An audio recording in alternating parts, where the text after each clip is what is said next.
جی میرا سوال تھا کہ کیا اللہ تعالیٰ پہلے سے جانتے ہیں کہ ہم جنت میں جائیں گے یا دوزخ میں، اور اگر جانتے ہیں تو پھر اس کہ ہماری زندگی کا مقصد کیا ہے؟ دیکھو، اللہ تعالیٰ کا علم ایک ہے، اللہ تعالیٰ کا علم، اور ایک ہے ہمارا عمل۔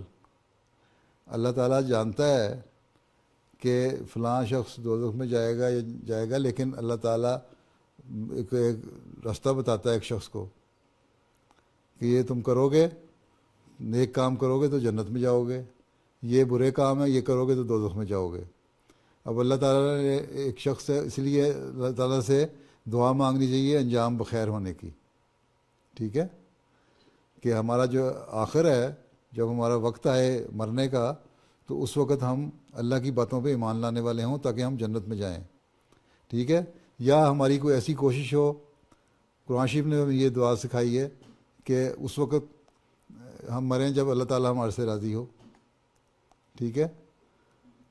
تو اس وقت مقصد یہی ہے کہ ہم اس وقت جنت میں جائیں اور اللہ کی رضا حاصل کرنے والے ہوں۔ باقی اللہ تعالیٰ کی رحمانیت ہے، وہ بخش بھی دیتی ہے کسی کو۔ اب ایک شخص ہے، وہ ایک شخص کے بارے میں آتا ہے، روایت ہے، یہ وہ بہت گناہ گار تھا، اس نے بے شمار قتل کیے ہوئے تھے، 99 قتل کیے ہوئے تھے اس نے، ٹھیک ہے۔ اور وہ اس کو خیال آیا کہ میں بڑا برا آدمی ہوں، تو میں اپنی اصلاح کر لوں تاکہ اللہ میاں مجھ سے راضی ہو جائے اور میں جنت میں چلا جاؤں۔ وہ ایک عالم کے پاس گیا، مولوی کے پاس، اس نے اس سے پوچھا کہ اتنے میں نے قتل کیے ہیں، بہت گناہ گار ہوں، کیا میں جنت میں جا سکتا ہوں؟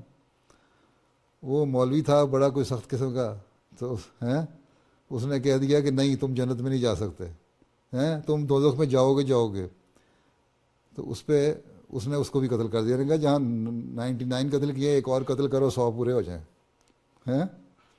100 قتل کرنے کے بعد پھر اس نے پوچھا کسی اور سے کہ بھئی راستہ کوئی ہے ایسا جہاں میں اللہ کو راضی کر سکوں؟ اس نے کہا ہاں، فلاں شہر میں ایک شخص بیٹھا ہے، وہ تمہیں راستہ صحیح بتا سکتا ہے، اس کے پاس جاؤ۔ جب وہ وہاں جا رہا تھا تو راستے میں مر گیا، موت آ گئی اس کو۔ جب وہ فوت ہو گیا تو اللہ تعالیٰ نے جس شہر سے جہاں سے قتل کر کے نکلا تھا اس کو اس سے دور کر دیا، اور جس طرح وہ جا رہا تھا اس کو اس کے قریب کر دیا۔ اللہ تعالیٰ نے ایک تمثیلی زبان استعمال کی، اور پھر فرشتوں کو کہا جاؤ بتاؤ اس کے مطلب کیا فیصلہ ہے۔ دونوں آئے فرشتے، ایک دوزخ لے جانے والا، ایک جنت میں لے جانے والا۔ اب دونوں لے جانے والوں میں جھگڑا ہو گیا۔ جو دوزخ میں لے جانے والا فرشتہ تھا وہ کہتا تھا اس نے 100 قتل کیے، میں نے اس کو دوزخ میں ڈلوا دینا ہے، اللہ میاں سے کہہ کے۔ جو جنت میں جانے والا تھا وہ کہتا نہیں، مجھے اللہ تعالیٰ نے بھیجا ہے، اس کو جا کے راستہ ناپو۔ انہوں نے کہا اچھا، فیصلہ یہ ہوا کہ ہم فاصلہ ناپتے ہیں، اگر تو یہ اس شہر کے قریب ہوا جہاں یہ اپنے گناہ بخشوانے کے لیے جا رہا تھا تو پھر یہ جنت میں چلا جائے گا، اگر یہ اس شہر کے قریب ہوا جہاں سے یہ قتل کر کے نکل رہا تھا تو پھر دوزخ میں جائے گا۔ پھر جیسا کہ میں نے کہا، اللہ میاں نے فاصلہ کم کر دیا، اور جب فاصلہ ناپا گیا تو اس شہر کے وہ زیادہ قریب ہو گیا جہاں گناہ بخشوانے کے لیے وہ جا رہا تھا، اور صرف ایک بالشت کا فاصلہ تھا، ایک ہاتھ اتنا فاصلہ، اتنا فاصلہ صرف اس طرف کم تھا اور دوسروں کی طرف جاتا تھا۔ اللہ تعالیٰ نے اس کو بخش دیا اور جنت میں لے گیا۔ تو یہ تو اللہ تعالیٰ کی رحمانیت ہے۔ اور دوسرے ایک اور روایت بھی ہے کہ ایک شخص نے کسی کو کہا کہ میں بخشا جاؤں گا، اس نے کہا نہیں، تم بخشے نہیں جا سکتے، تم بہت گناہ گار آدمی ہو۔ تو اللہ تعالیٰ نے وہ جو نیک آدمی تھا، بڑی نمازیں پڑھنے والا تھا، بڑا اپنے آپ کو نیک سمجھتا تھا نا، اس کو کہا کہ تم کون ہوتے ہو میرے فیصلہ کرنے والے کہ کون جنت میں جائے گا تو کون دوزخ میں؟ دونوں مر گئے اکٹھے ہی ایک وقت میں، قسمت سے، ٹھیک ہے۔ تو پھر جب حاضر ہوئے اللہ میاں کے پاس تو اللہ تعالیٰ نے اس کو جس نے گناہ گار آدمی کو کہا تھا نا، اس نے ایک آدمی نے کہ تم دوزخ میں جاؤ گے اور میں جنت میں جانے والا ہوں، میرا گارنٹی ہے۔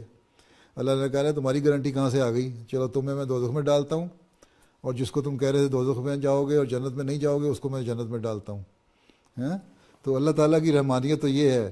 اس لیے ہمارا کام یہ ہے کہ ہم کوشش کریں کہ اللہ تعالیٰ کو راضی کرتے رہیں، ٹھیک ہے۔ اللہ تعالیٰ آخری وقت میں آ کے اپنے علم، اللہ تعالیٰ کا علم بھی ہے لیکن اللہ تعالیٰ قادر بھی ہے ہر چیز پہ، اللہ تعالیٰ رحمان بھی ہے، اس کی رحمانیت جو ہے نا وہ، اور اللہ تعالیٰ غفور بھی ہے، بخشنے والا بھی ہے. تو آخر میں آ کے اللہ تعالیٰ اپنے فیصلے کو بدل کے تقدیر بدل بھی سکتا ہے.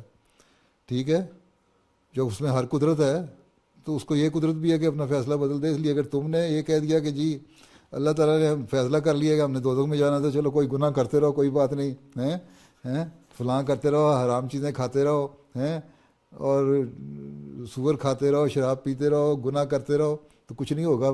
اب اتنا کر لیا، اب اللہ میاں نے کہاں بخشنا ہے ہمیں. اللہ کہتا ہے نہیں، کوشش کرو کوشش کرو، تمہیں آخر میں بھی میں بخش سکتا ہوں. اس لیے کوشش یہ کرنی چاہیے کہ اللہ تعالیٰ شروع میں بھی بخش دے، اور پھر یہ دعا انسان مانگے کہ آخر تک میرا انجام بخیر ہو اور میں نیکیاں ہی کرتا رہوں. اس لیے ہمیں کوشش کرنی چاہیے. ٹھیک ہے، ٹھیک ہے. اللہ تعالیٰ کا اختیار ہے نا، اللہ تعالیٰ مالک ہے، اس کو اختیار ہے ہر چیز کا.